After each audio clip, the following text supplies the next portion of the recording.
está entrando dentro del adventismo, y ahora es el adventismo quien dice que los adventistas pioneros querían que Cristo era un ser creado. Eso no es verdad. Si Ellen White hubiera sido trinitaria, no hubiera creído en un Cristo engendrado, al leer esto se hubiera alarmado, hubiera dicho que este libro era para echarlo al fuego, era para quemar las planchas de este libro, porque esto iba a traer una herejía en la Iglesia que sería muy dañina. Suscríbete a nuestro canal y dale like. No olvides darle a la campanita para recibir una notificación para cuando subamos el próximo video. Hola hermanos, feliz día. Hoy os queremos presentar una cita que nos enviaron el otro día para poner quizás en evidencia la doctrina de la verdadera deidad y tratar de, con ello, pues probar que Cristo es eterno y coigual al Padre, ¿no? Esta cita se encuentra en el libro de la Historia de la Redención, página 15, párrafo 2. Y lo curioso es que está en un capítulo que animo a que todas las personas que vean este vídeo pues que lo lean, que lo analicen, que lo estudien a la luz de la palabra de Dios y que vean qué dice la sierva del Señor, ¿no?, en relación a la rebelión de Lucifer en el cielo. Y vais a ver que este capítulo, así como los siguientes, no hablan en ningún momento de una Trinidad en el cielo, ni tampoco hablan de una coeternidad del Padre con el Hijo. Sin embargo, vamos a leer esta cita porque puede generar dudas, pero vamos a ver también que esta cita se le puede dar la vuelta y entonces, en cierto modo, muestra algo que el trinitarismo cree, o mejor dicho, desacredita algo que el trinitarismo cree y prueba que realmente eso que dice la doctrina de la Trinidad no es bíblico ni tiene el apoyo de la sierva del Señor. La cita en cuestión dice así: los ángeles leales trataron de reconciliar con la voluntad de su creador a ese poderoso ángel rebelde, o sea, a Lucifer. Justificaron el acto de Dios al honrar a Cristo, y con poderosos argumentos trataron de convencer a Lucifer de que no tenía entonces menos honra que la que había tenido antes que el Padre proclamara el honor que había conferido a su Hijo. Le mostraron claramente que Cristo era el Hijo de Dios, que existía con él antes que los ángeles fueran creados.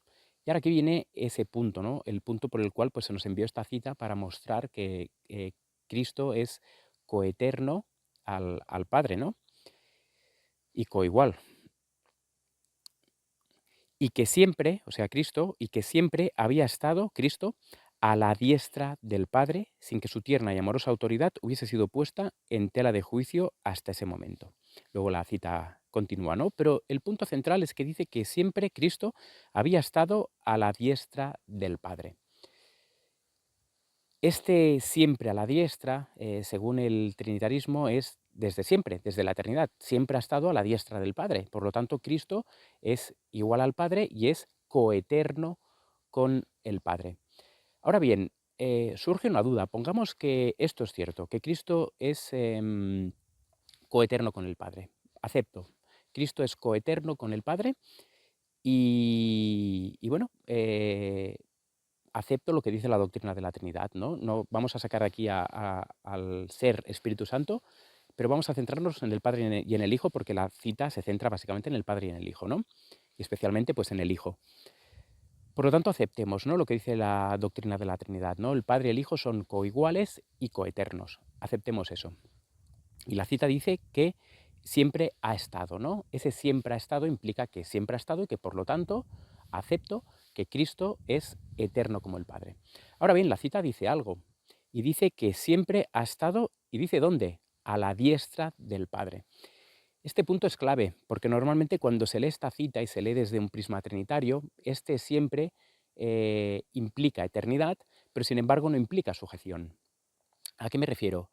La cita es clara. La cita dice que siempre ha estado a la diestra del Padre. Por lo tanto, aquí en ningún momento nos está diciendo que hubo un momento en que el Padre y el Hijo, en los días de la eternidad, juntamente con el Espíritu Santo, eran coiguales, eran coeternos los tres, y que en un concilio celestial, eso es lo que dice la doctrina de la Trinidad adventista, que en un concilio celestial se reunieron Padre, Hijo, Espíritu Santo y tomaron roles, decidieron roles. Uno iba a hacer de Padre, el otro iba a hacer de Hijo y el otro iba a hacer de Espíritu Santo.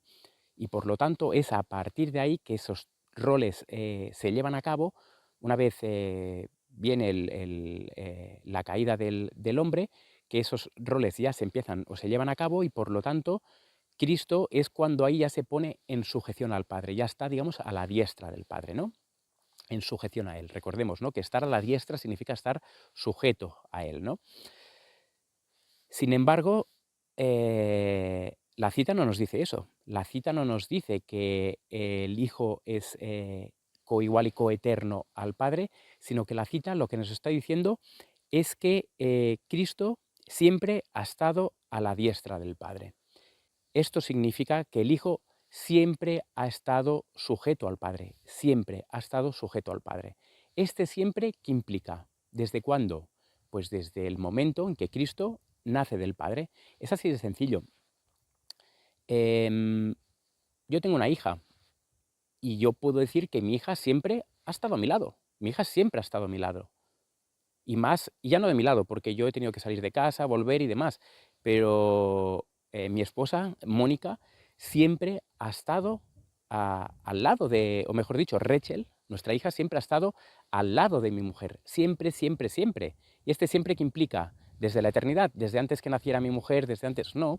Desde el momento, este siempre implica desde el momento en que nuestra hija nació. Desde el momento que nació, siempre ha estado a la diestra nuestra.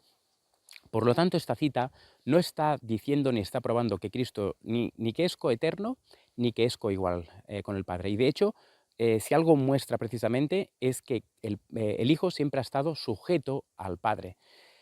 Esta sujeción de Cristo al Padre la vemos en 1 Corintios capítulo 15. Y vamos a ver en el capítulo 15, en 1 Corintios, nos dice algo. Dice, hablando del conflicto, ¿no? Una vez ya termina el conflicto, 1 Corintios capítulo 15, versículos del 25 en adelante. Dice así, porque preciso... No, perdón, el 24 dice, luego el fin, cuando entregue el reino al Dios y Padre. Es decir, cuando Cristo entregue el reino a su Padre, ¿no? Cuando haya suprimido todo dominio, toda autoridad y potencia. Porque preciso es que Él, o sea, Cristo, reine hasta que haya puesto a todos sus enemigos debajo de sus pies. Y el postrer enemigo que será destruido es la muerte, porque todas las cosas las sujetó debajo de sus pies. Y cuando dice que todas las cosas han sido sujetadas a Él, es decir, a Cristo, claramente se exceptúa ¿a quién?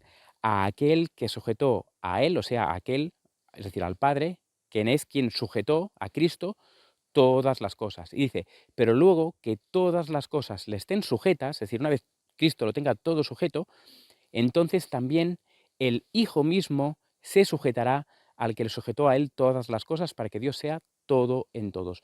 Por lo tanto, esta cita o estos versículos lo que nos están diciendo es que Cristo, una vez haya puesto a todos los enemigos por estrado de sus pies, una vez el conflicto haya terminado, la muerte haya dejado de existir y este mundo donde estamos ahora ya todo sea perfecto, entonces Cristo se va a sujetar otra vez al Padre, se va a poner a la diestra del Padre. Y de hecho es que en ningún momento de la historia Cristo no ha estado a la diestra del Padre.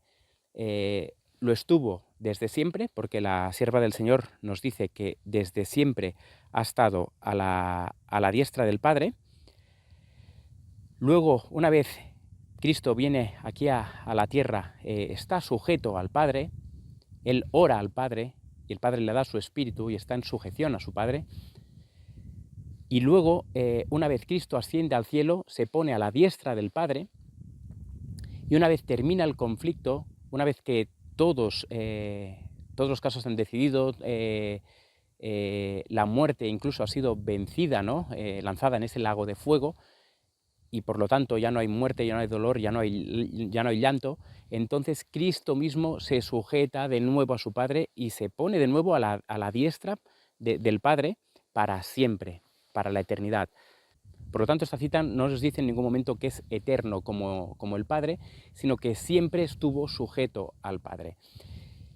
Y este punto es el que sobre todo quiere recalcar, porque si analizamos en profundidad esto, que significa que siempre había estado a la diestra del Padre, implica que nunca hubo una designación de roles, nunca hubo un Dios Padre, Dios Hijo, Dios Espíritu Santo y que en algún concilio celestial en los días de la eternidad decidieron tomar roles y posiciones, sino que Cristo siempre, siempre, siempre ha estado sujeto al Padre.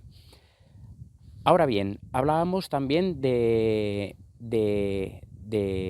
la eternidad, ¿no? De Cristo, si Cristo es eterno o no es eterno. La Biblia dice, ¿no? En Proverbios capítulo 8, versículo 22 en adelante, que lo vamos a leer, fijaros lo que dice. Dice así: Jehová me poseía en el principio. Está hablando de Cristo, ya de antiguo, antes de sus obras.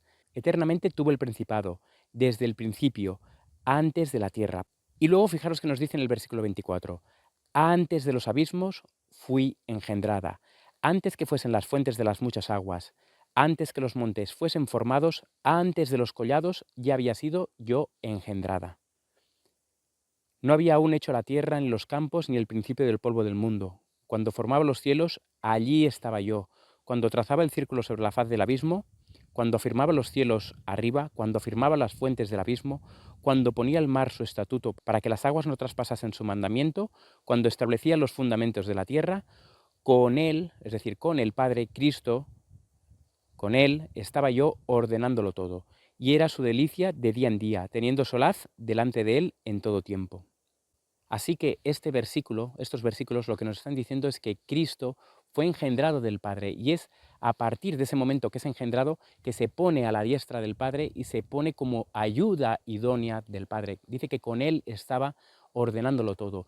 Y el Espíritu de Profecía nos dice que Dios tuvo un compañero, un colaborador que podía obrar con él en los designios de la creación del hombre, ¿no? Y que le ayudó a trabajar en la tarea, ¿no? De crear al hombre y todo lo que aquí tenemos.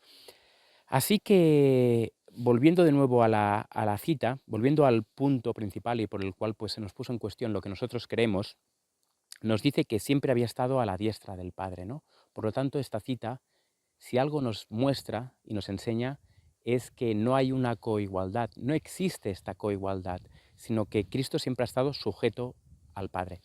Ahora bien, ¿existe una coigualdad? ¿Hay algo que hace que Cristo sea igual al Padre? Sí. El libro de Juan, creo que es capítulo 5, versículo 18, nos dice que los escribas, los fariseos, querían matar a Cristo por quebrantar el sábado. Y dice, y no únicamente por quebrantar el sábado querían matarle, querían destruirle, sino porque decía que Dios, o sea, el Padre, era su propio Padre, haciéndose igual a Dios. El hecho de que Cristo sea igual a Dios, y lo dice Ellen White, es igual a Dios en naturaleza, en carácter, en propósito, ¿no? Y esa naturaleza es divina, y Cristo es igual de divino que el Padre. Y el Padre, al engendrar, al dar a luz a su Hijo, lo pone como igual a Él, lo pone a su diestra, pero la adoración que únicamente Él merece, también se la da que el Hijo la tenga, ¿no? Y el Padre recibe la adoración siempre también a través de Cristo, ¿no? Del Hijo de Dios. Recordemos que Cristo es la imagen del Dios invisible, imagen del Dios invisible. Por lo tanto, nosotros adoramos al Padre mediante Cristo. Cuando nosotros adoramos a Cristo, estamos adorando al Padre. ¿Por qué? Porque es la imagen del Dios invisible. A través de Cristo nosotros podemos ver al Padre. A través de Cristo nosotros podemos estar ante la presencia del Padre. Y así como Lucifer, o Satanás, mejor dicho, copia este concepto, y este concepto es de que hay religiones, ¿no? La religión católica, por ejemplo, utiliza imágenes y Satanás pues se lucra en un sentido de eso y recibe adoración ¿a través de qué? A través de las imágenes. Cuando una persona se arrodilla a una imagen, en verdad, ¿a quién se está arrodillando? A Satanás. Por lo tanto, cuando nosotros nos arrodillamos y aceptamos la autoridad de Cristo y adoramos a Cristo, ¿no? Cuando Cristo dice adórenle todos los ángeles de Dios, no están adorando únicamente a Cristo, sino que esa adoración del Hijo, Él es el camino, la verdad y la vida. Y esa adoración que va al Hijo va también hacia el Padre, porque Cristo es la imagen del Dios invisible, ¿no? En la Biblia vemos claramente que hay una distinción entre el Padre y el Hijo. Hay una clara distinción en la cual pues muestra que el Padre es el eterno, el Padre es el todopoderoso, el Padre es el inmutable, el invisible, el único que tiene inmortalidad, pero que Cristo recibe, ¿no? También esos atributos. Dice que Cristo recibe, ¿no?, el tener vida en sí mismo, la vida del Padre, esa vida original, esa vida no derivada, esa vida no prestada, ¿no? Y en relación a lo que hablábamos, ¿no? ¿Qué creían los pioneros en relación a si Cristo siempre, siempre, siempre había estado con el Padre? Hay un libro de Urias Smith que nos habla en relación a qué creían los pioneros respecto a este punto. Y de hecho, Ellen White eh, aprobó este libro, lo sancionó positivamente y dijo que este libro tenía que repartirse como hojas de otoño, que se tenía que repartir. Si queríamos saber qué es lo que creían los adventistas y qué es lo que eh, creían los pioneros adventistas, deberíamos de leer este libro. Y fijaros que dice en el comentario del, creo que es el capítulo 5 de Apocalipsis, versículo 13. Fijaros qué percepción de las cosas tenía Urias Smith. Y algo que me llama la atención es que yo esta cita, obviamente ahora ya la he leído, ya la conozco desde hace un par de años, pero esas ideas que yo leí en esta cita cuando la leí por primera vez, dije, yo que no había leído, ¿no?, mucho a Urias Smith, había leído quizás el libro de Daniel y Apocalipsis, pero la versión que no estaba recortada, o mejor dicho, la versión recortada, y esta cita no estaba. Yo no había leído nunca esta cita.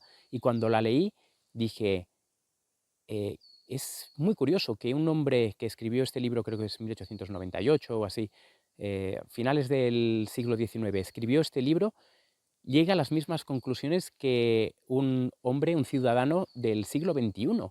Y lleguemos a esas mismas conclusiones, ambos, ¿no?, a través de la palabra de Dios. Eso es maravilloso. Y fijaros qué percepción tenía él en relación de Cristo con el Padre. Esto se encuentra, pues, efectivamente, Daniel y Apocalipsis, y es un análisis de Apocalipsis capítulo 5, versículo 13. Al Cordero, igual que al Padre que está sentado en el trono, se le atribuye la alabanza en este canto de adoración. Los comentaristas, con gran unanimidad, se han aferrado a esto como prueba de que Cristo debe ser de la misma edad que el Padre. Por lo tanto, que Cristo es coeterno al Padre, ¿no? Dicen que tienen la misma edad, es decir, el Padre es eterno, no tiene edad, por lo tanto, Cristo es eterno, no tiene edad. Dice, porque de lo contrario, dicen estos comentadores, aquí se le rendiría culto a la criatura que solo pertenece al Creador. Así que lo que están diciendo es que si Cristo tuvo un inicio, pasa a ser de manera de ipso facto una criatura. Y sin embargo, Uriah Smith desacredita este pensamiento y da el pensamiento que tienen los pioneros adventistas en relación a Cristo, y el hecho de que tiene un principio no lo hace una criatura, sino creador, ¿no? Dice, porque de lo contrario, dicen, ¿no?, estos comentaristas, decíamos, aquí se le rendiría culto a la criatura que solo pertenece al Creador, o sea, al Padre. Pero esto no parece ser una conclusión necesaria, es decir, no es necesario llegar a esta conclusión, y eso es una suposición que se saca, pero no es lo que dice la Escritura. Las Escrituras insinúan con toda claridad que la existencia de Cristo tuvo un principio, y nos cita Juan 1:1. En el principio era el Verbo, y el Verbo era con Dios, y el Verbo era Dios. Nos hablan de un principio, es curioso, ¿no? Porque a veces decimos, no, Cristo no tiene principio, pero tenemos en el principio era el Verbo, luego tenemos en Miqueas 5:2 que dice que sus orígenes son desde el principio, desde los días de la eternidad. Nos está hablando de un principio, y sin embargo estamos rechazando, ¿no?, que Cristo tiene un principio, cuando las Escrituras sí que nos dicen que tiene un principio. Dice, lo que no fue así en el caso del Padre, es decir, que Cristo sí que tuvo un principio, lo que no fue así en el caso del Padre. Y dice, véanse las observaciones sobre el Apocalipsis 3:14, donde se muestra que Cristo no es un ser creado.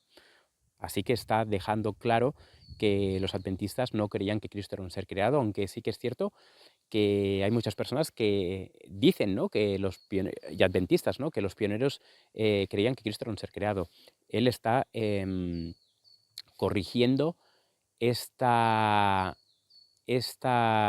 difamación que se hacía de los adventistas antes, pero tristemente esta difamación, que era, por cierto, una difamación que se hacía desde fuera de las iglesias adventistas. Decían, no, los adventistas creen que Cristo es un ser creado.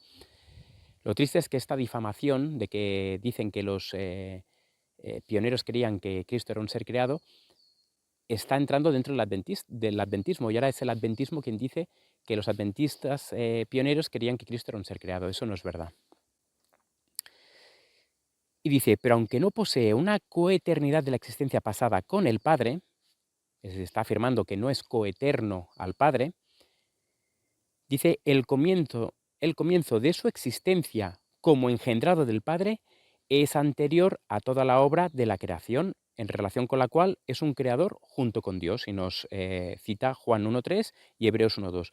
Fijaros, es lo que hemos leído en Proverbios 8. En Proverbios 8 decía, antes de los abismos ya fui engendrado, ¿no? Antes de que los cielos fueran, desde la tierra fuera creada, yo había sido engendrada. Y es la idea que aquí expresa Urias Smith, ¿no? Dice, pero aunque no posee una coeternidad de la existencia pasada con el Padre, el comienzo de su existencia, es decir, tuvo un principio como engendrado del Padre, es anterior a toda la obra de la creación, en relación con la cual es un creador junto con Dios. Crearon, ¿no? Dice, con él estaba yo ordenándolo todo. Y recordemos que en el principio dice que en el principio dice que la tierra estaba desordenada y vacía. Y Cristo es quien se encarga de hacer esta obra de ordenarlo todo con el Padre, ordenar el caos, ¿no? Por así decirlo. Y ahora dice, ¿no podía el Padre ordenar que a un ser así se le rindiera culto por igual que a él, sin que fuera una idolatría por parte del adorador? Recordemos lo que hemos leído, ¿no? Cristo, el Padre ordena que Cristo, su Hijo, fuera igual a él. Dice, lo ha elevado a posiciones que hacen apropiado que sea adorado, e incluso ha ordenado que se le rinda culto, lo cual no habría sido necesario si hubiera sido igual al Padre en la eternidad de la existencia. Obvio, si Cristo hubiera sido coigual y coeterno al Padre, no habría habido esta necesidad de ponerlo como coigual a Él, ¿no? Ni ensalzarlo a la posición, ya hubiera sido de por sí ensalzado a esa posición. Y dice, Cristo mismo declara que como el Padre tiene vida en sí mismo, así ha dado al Hijo que tenga vida en sí mismo. Lo que leíamos también, yo no me acordaba de que Uriah Smith citaba esto, pero hemos citado también Juan 5.26, ¿no? Que la vida que tiene el Padre, esa vida eterna, esa vida inmortal, se la da al Hijo. No que haya un hilo de esa vida que fluya, digamos, del Padre al Hijo y que si se corta eso, el Hijo muere. No, el Hijo tiene esta vida, ¿no? Lo que sí que es cierto es que nosotros también recibimos la vida del Padre, es ese caudal, ¿no? de vida que va del Padre al Hijo, y el Hijo también nos la da a nosotros, pero el Hijo tiene esta vida. Él puede, dice que podía entregar su vida y volverla a tomar, ¿no? Este mandamiento recibí, ¿de quién? De mi Padre, lo recibió de su Padre, el Padre se lo dio, ¿no? El que lo tuviera. Y dice, el Padre lo ha exaltado en gran manera y le ha dado un nombre que está sobre todo nombre, Filipenses 2.9. Y el Padre mismo, y este nombre es Jehová, ¿no? Es el único ser en todo el universo que tiene el derecho de llevar el nombre del Padre, el nombre de Jehová. Y dice, y el Padre mismo dice que todos los ángeles de Dios lo adoren. Hebreos 1.6. Es muy interesante porque yo, sin acordarme de los versículos que citaba Uriah Smith, porque de hecho esta cita no tenía ni pensada leerla, pero ahora al hacer el vídeo pues me ha venido y la he citado. Y veo que los versículos que nosotros hemos estado usando en este vídeo, pues él también, Uriah Smith, los estaba usando. Dice que todos los ángeles de Dios lo adoren. Y dice, estos testimonios, y atención a esto, estos testimonios muestran que Cristo es ahora objeto de adoración igualmente con el Padre, pero no prueban, es decir, no es una prueba, que con Él tengan una eterna existencia pasada. Por lo tanto, esta cita, lo que está diciendo Uriah Smith es que Cristo es engendrado del Padre, es nacido del Padre, pero que aún así se le da el que sea adorado. Y el hecho de que sea engendrado del Padre no lo hace una criatura, sino que lo hace hijo de Dios. Es hijo de Dios porque ha nacido del Padre. Entonces, hoy no vamos a leer las conclusiones a las cuales llega Ellen White en relación a este libro, porque hay una carta en la cual pues habla del libro de Daniel, de Daniel y Apocalipsis de Uriah Smith, y cuando algún día la leamos, analizaremos lo que ella dice y veréis que ella da total aprobación a este libro en cuanto a lo que es la doctrina. Luego, otra cosa son temas en relación a la interpretación profética, ¿no? Ahí sí que puede haber esa discrepancia, y la hubo, pero otra cosa es en relación a la doctrina, a las enseñanzas, y Ellen White aprueba eso. Lo cual también es interesante porque esto obviamente Ellen White tuvo que leerse este libro, se lo leyó y le dio la aprobación. Si Ellen White hubiera leído esta cita y si Ellen White hubiera sido trinitaria, no hubiera creído en un Cristo engendrado, al leer esto se hubiera alarmado, hubiera dicho que este libro era para echarlo al fuego, era para